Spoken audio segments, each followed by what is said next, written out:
Ya, shalom Bapak Ibu yang dikasihi Tuhan, salam damai sejahtera.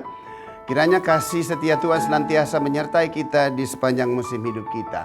Kita boleh menikmati hari ini semua semata-mata hanya karena anugerah dan kasih karunia Tuhan. Dan kita yakin dan percaya hari ini adalah hari yang telah Tuhan jadikan bagi kita. Oleh sebab itu hendaklah kita bersuka cita dan bersorak-sorai. Sebelum kita mendengarkan firman Tuhan, mari kita berdoa.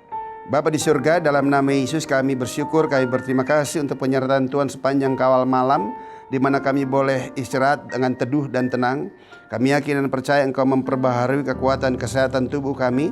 Kami yakin dan percaya segala sesuatu hal yang kami gak sanggup mampu kerjakan, Engkau telah membantu kami dan mengerjakannya. Sehingga pada hari ini kami tinggal meneruskannya saja, berjalan bersama dengan Tuhan. Kami boleh bangun pada pagi hari dan tidak kurang satu apapun. Kita menikmati anugerah dan kasih karunia Tuhan, serta kekuatan baru yang telah Tuhan berikan bagi setiap kami. Kami bersyukur pada pagi hari ini kami terlebih dahulu mencari Engkau sebelum kami melanjutkan aktivitas kami sepanjang hari. Terima kasih Bapa di surga. Mari beracara, berfirmanlah bagi kami setiap pribadi lepas pribadi, karena setiap hati kami senantiasa lapar dan haus akan kebenaran firman Tuhan. Terima kasih Bapa di surga. Berfirmanlah bagi kami, di dalam nama Yesus kami berdoa dan ucap syukur. Haleluya. Amin. Mari kita langsung saja melihat kepada firman Tuhan terambil dari Filipi pasal 1 ayat 6. Demikianlah kebenaran firman Tuhan, akan hal ini aku yakin sepenuhnya, yaitu Ia yang memulai pekerjaan yang baik di antara kamu akan meneruskannya sampai pada akhirnya pada hari Kristus Yesus Tuhan. Rasul Paulus mempunyai keyakinan iman yang sangat amat luar biasa, bahkan dia tuangkan dalam wujud doa kepada jemaat dan umat Tuhan yang ada di Filipi. Apa doa dan imannya? Tiada lagi lain bahwa Tuhan telah mengerjakan sesuatu yang luar biasa untuk menyelamatkan setiap jemaat dan umat Tuhan yang ada di Filipi. Tetapi apa yang telah Tuhan kerjakan, maka itu juga harus ditindaklanjuti oleh seluruh jemaat dan umat Tuhan.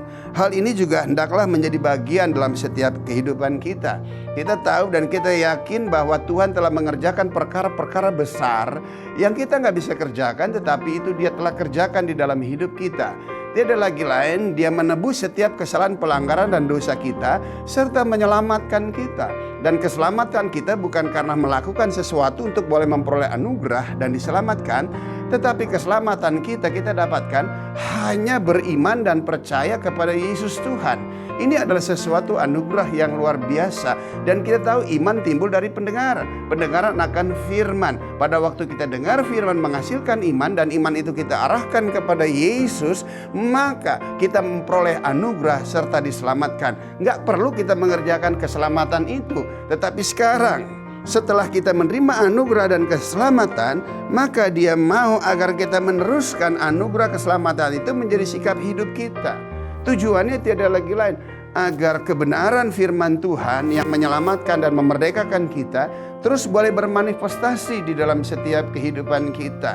Caranya nggak ada lagi lain. Setelah kita diselamatkan, untuk kita bisa meneruskan, nggak ada lagi lain. Kita perlu pengorbanan. Karena di dalam pengorbanan pasti ada proses. Pengorbanan dan proses itu tujuannya nggak ada lagi lain, agar firman itu semakin tumbuh, semakin hidup di dalam setiap kehidupan kita. Oleh sebab itu bersyukur dan berterima kasih.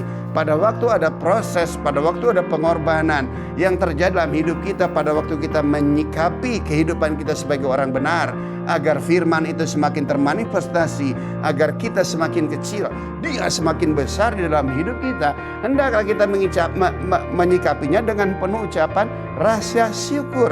Sebab kita lakukan itu tiada lagi lain untuk iman kita semakin bertumbuh. Dan pada waktu iman kita semakin bertumbuh, ini yang paling penting, kita bisa menyenangkan hati Tuhan. Oleh sebab itu hari-hari ini yang menjadi utama bagi kita nggak ada lagi lain. Kita harus hidup menyenangkan Tuhan.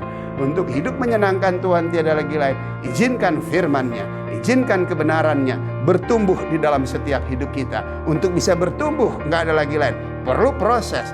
Proses itu harus disertai dengan pengorbanan, meninggalkan yang lama, masuk dalam satu kehidupan yang baru. Haleluya, amin. Yang kedua, di situ dikatakan, terambil dari Filipi tadi pasal Filipi pasal 2 ayat ayat 13. Filipi pasal 2 ayat 13, di situ dikatakan demikian. Karena Allah lah yang mengerjakan di dalam kamu baik kemauan mau pekerjaan menurut kerelaannya. Haleluya. Artinya apa? Pada waktu kita sehati, pada waktu kita sepakat dengan Tuhan, pada waktu kita sepakat dengan firman Tuhan, pengorbanan ada, proses ada, tetapi pasti pertumbuhan itu ada. Kenapa? Sebab Allah lah yang mengerjakan di dalam setiap hidup kita. Dia mengerti ketidakmampuan kita. Dia mengerti akan pergumulan kita. Tetapi pada waktu kita sepakat, kita setia terhadap Dia, maka saya teryakin dan percaya Dialah yang akan membantu kita mengerjakan kebenaran-kebenaran itu di dalam setiap hidup kita. Melalui apa? Melalui pertimbangan ilahi yang Tuhan berikan kepada kita, sehingga hati dan pikiran kita mempunyai pertimbangan untuk segala sikap dan keputusan yang kita ambil. Melalui apa? Melalui Dia mengerjakan melalui kuasa Roh Kudus. Tujuan yang gak ada lagi agar kita bisa memfilter apa yang benar dan yang tidak benar. Sebab bagi Tuhan, Bapak Ibu yang saya kasih dan dikasih Tuhan, Dia mempunyai kerinduan yang dalam agar kebenarannya bisa dikerjakan di dalam setiap kehidupan kita. Yakin dan percaya, apa yang saudara mampu kerjakan, maka Tuhan gak akan mengerjakannya. Tetapi apa yang saudara tidak mampu mengerjakannya, dan kamu tahu bahwa itu benar, dan Anda berseru kepada Dia, maka saya yakin dan percaya Dia akan sanggup mampu mengerjakannya bagi setiap kehidupan kita. Sehingga kita bisa melihat permasalahan yang ada. Pencobaan-pencobaan yang kita alami adalah pencobaan biasa yang tidak akan pernah melebihi kekuatan kita sebagai manusia. Karena kita punya Tuhan yang setia, yang senantiasa memberikan kekuatan, memberikan solusi, memberikan jalan keluar, sehingga kita kuat menanggungnya. Bahkan kita bisa keluar lebih daripada pemenang. Sebab Allah lah yang mengerjakannya di dalam setiap kehidupan kita. Izinkan kuasanya bekerja di dalam setiap kehidupan kita, sehingga hari lepas hari kita akan semakin melihat kemuliaan lepas kemuliaan Tuhan dinyatakan di dalam setiap hidup kita. Yang ketiga, selanjutnya Filipi 4 ayat 7. Filipi 4 ayat 7 di situ dikatakan, damai sejahtera Allah yang melampaui segala akal akan memelihara hati dan pikiranmu dalam Kristus Yesus. Wah, hari-hari ini damai sejahtera merupakan sesuatu yang paling dibutuhkan. Tetapi Yesus berkata, aku tidak meninggalkan engkau seorang diri. Ya, Dia akan memberikan penolong bagi setiap kita, yaitu berbicara tentang kuasa Roh Kudus yang akan Dia berikan. Namun sebelumnya Dia katakan demikian, damai sejahtera dariku akan kutinggalkan kepadamu, dan damai sejahtera yang aku berikan tidak sama dengan apa yang bisa diberikan oleh dunia. Damai sejahtera yang dari dunia bersifat sementara, datang dan pergi. Tetapi damai sejahtera yang datangnya daripada Tuhan itu akan tinggal tetap di dalam setiap pribadi lepas pribadi. Damai sejahtera yang datang dari Tuhan sanggup mampu mengatasi segala situasi kondisi yang ada di luar diri kita.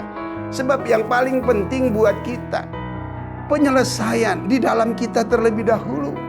Setelah di dalam kita sudah selesai, maka segala sesuatu yang di luar sekalipun belum selesai, kita bisa percaya, bahkan kita bisa menganggapnya pasti sudah selesai. Kenapa? Karena damai sejahtera yang datang dari Tuhan tidak akan pernah mengganggu setiap kita. Damai sejahtera yang dari Tuhan itu senantiasa memberikan kekuatan bagi setiap kita, sehingga permasalahan lepas permasalahan yang ada datang silih berganti di dalam hidup kita. Hari-hari ini permasalahan kesehatan, hari-hari ini permasalahan ekonomi, bahkan untuk waktu-waktu ke depan Indonesia juga akan terancam dengan resesi. Nah, situasi kalau kita dengar berita-berita dari luar, Bapak Ibu yang saya kasih dan dikasih Tuhan, bisa melemahkan setiap kita. Tetapi kita bersyukur kita berterima kasih di tengah informasi yang kita dengar tentang dunia ini, tetapi kita mempunyai satu situasi di dalam hati kita yang memang Tuhan berikan kepada kita, yaitu damai sejahtera. Yakin dan percaya Apa yang telah Tuhan berikan, Tuhan tidak akan pernah ambil lagi, kecuali kitalah yang melepaskannya. Oleh sebab itu, di tengah situasi kondisi apapun yang terjadi, Yesaya berkata, yang hatinya teguh, haleluya, akan terpelihara dengan damai sejahtera. Oleh sebab itu, kuatkan, teguhkan hatimu. Permasalahan lepas permasalahan itu sesuatu yang biasa di sepanjang musim hidup kita. Ya, kesukaran dan kesulitan, bahkan kenikmatan hidup, kesenangan, itu sesuatu yang biasa, bisa dinikmati oleh semua orang. Tetapi berbicara tentang mempunyai daya tahan yang kuat untuk menyikap situasi keadaan yang selalu berubah-ubah, yaitu berbicara tentang damai sejahtera, itu hanya kita bisa dapatkan di dalam Yesus Kristus Tuhan. Oleh sebab itu, tetaplah damai sejahtera Allah menguasai hati dan pikiran saudara dan saya. Sebab damai sejahteranya melampaui segala akal. Haleluya. Sebab kita yakin dan percaya kita sudah diperdamaikan dengan Tuhan. Yang terakhir, Filipi 4 ayat 19. Demikianlah firman Tuhan. Allahku akan memenuhi segala keperluanmu menurut kekayaan dan kemuliaannya dalam Kristus Yesus Tuhan. Wow, haleluya. Di situ dikatakan, Allahku akan memenuhi segala keperluanmu menurut kekayaan dan kemuliaannya. Wow. Apa kekayaannya? Kekayaannya berbicara tentang kemuliaannya. Haleluya. Hidupmu yang pernah kehilangan kemuliaan, karena kekayaannya Dia memberikan kemuliaannya kepada kita, sehingga hidup kita kembali dimuliakan, kembali hidup kita mempermuliakan Tuhan. Apa yang saudara perlukan tiada lagi lain adalah kesabaran. Kesabaran Tuhan itu berbicara tentang kemuliaannya bagi setiap kita. Kemuliaan Tuhan dalam wujud kesabarannya terhadap setiap kita. Tuhan itu selalu sabar dengan kita. Itulah kekayaan kemuliaannya. Selanjutnya apalagi? Kekayaan kemurahan hatinya. Wow. Allah itu adalah Allah yang bermurah hati kepada saudara dan saya. Saking murah hatinya, anak satu-satunya pun rela dikorbankannya untuk kita, agar kita boleh memperoleh anugerah diselamatkan serta kembali menikmati, haleluya, hal-hal yang bersifat kekal dan surgawi. Selanjutnya lagi apa berbicara tentang kemuliaannya? Tentang kemurahan hatinya, kesabarannya, tentang kelapangan hatinya. Wow, haleluya. Tuhan itu tidak sempit melihat kita sebagaimana kita seringkali menyempitkan Tuhan. Tetapi Tuhan itu, wah, Dia mempunyai kelapangan hatinya kepada setiap kita pribadi lepas pribadi. Itulah yang berbicara tentang Allahku akan memenuhi segala keperluanmu menurut kekayaan dan kemuliaannya dalam Kristus Yesus Tuhan. Di dalam kemuliaannya, Dia mempunyai kesabaran kepada setiap kita. Di dalam kemuliaannya, Dia mempunyai kelapangan hati buat setiap kita. Itulah Tuhan yang kita sembah. Dan jika hal-hal yang sedemikian rupa saja Dia berikan kepada kita, masakan hal-hal yang lain yang bersifat tentang kesehatan, bersifat tentang perekonomian, burung di udara, gak menuai, Tuhan sanggup mampu menjaga dan memelihara hidupnya. Selebih lagi setiap kita terlalu yakin dan percaya Tuhan sanggup mampu mencukupkan segala kebutuhan keperluan kita, baik yang bersifat hal-hal yang rohani yang terjadi seperti tadi yang saya jabarkan, terlebih lagi yang bersifat materi. Halik langit dan bumi dijadikan, diciptakan sebelum kamu ada. Artinya semua prasarana-sarana dicukupkan buat kamu. Bagi Tuhan tidak ada perkara yang mustahil. Oleh sebab itu hari-hari ini, hayu andalkan Tuhan di dalam segala kondisi keadaan kita. Tuhan memberkati. Mari kita berdoa. Bapa di surga, dalam nama Yesus, terima kasih untuk firman-Mu yang terambil dari surat Filipi. Biarlah kiranya anugerah kasih setia Tuhan senantiasa menyertai seluruh jemaat dan umat Tuhan. Kesempatan hari ini juga Bapa, Kami nggak lupa bangsa negara kami Indonesia ke dalam tangan Tuhan. Para pemimpin bangsa kami serahkan ke dalam tangan-Mu. Biarlah anugerah kasih setia Tuhan bagi Indonesia. Kami yakin dan percaya Sabang sampai Merauke, Miangas, Pulau Rote adalah perlindungan Tuhan. Tuhan, kami berdoa di dalam nama Yesus Tuhan, pemeliharaan kesehatan dan perekonomian menjadi bagian bagi setiap anak-anak Tuhan, bahkan atas bangsa ini. Kami berdoa dalam nama Yesus Tuhan. Kami membawa pertobatan bangsa kami kepadamu. Kami membawa pertobatan kami kembali kepadamu ya Tuhan. Mohon belas kasihan dan anugerah yang daripada Tuhan saja. Kami yakin dan percaya Tuhan, Engkau terlalu baik bagi kami semua. Kami menghormati apa yang telah Tuhan izinkan terjadi. Namun kami yakin dan percaya tangan kasih dan kuasa pemeliharaan serta mata Tuhan senantiasa tertuju kepada setiap kami anak-anak-Mu yang senantiasa menaruh pengharapan hanyalah kepadamu ya Tuhan. Terima kasih Tuhan, terima kasih Bapa di surga. Nggak lupa kami berdoa juga untuk kesejahteraan kota kami Jakarta.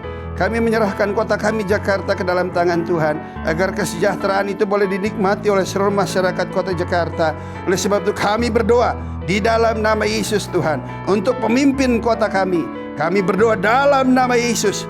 Gubernur kami yang telah Tuhan angkat, Tuhan pilih, kami berdoa di dalam nama Yesus Tuhan, Engkau berkati dia dengan kebenaran-Mu ya Bapa, sehingga setiap kebijakan, setiap keputusan adalah keputusan kebijakan yang benar yang datangnya dari Tuhan, sehingga masyarakat kota kami boleh mengalami kesejahteraan bagi kota kami. Terima kasih Bapa di surga. Segala hormat, pujian, syukur, kemuliaan kami kembalikan kepadamu. Di dalam nama Yesus kami berucap syukur. Haleluya. Amin. Tuhan memberkati.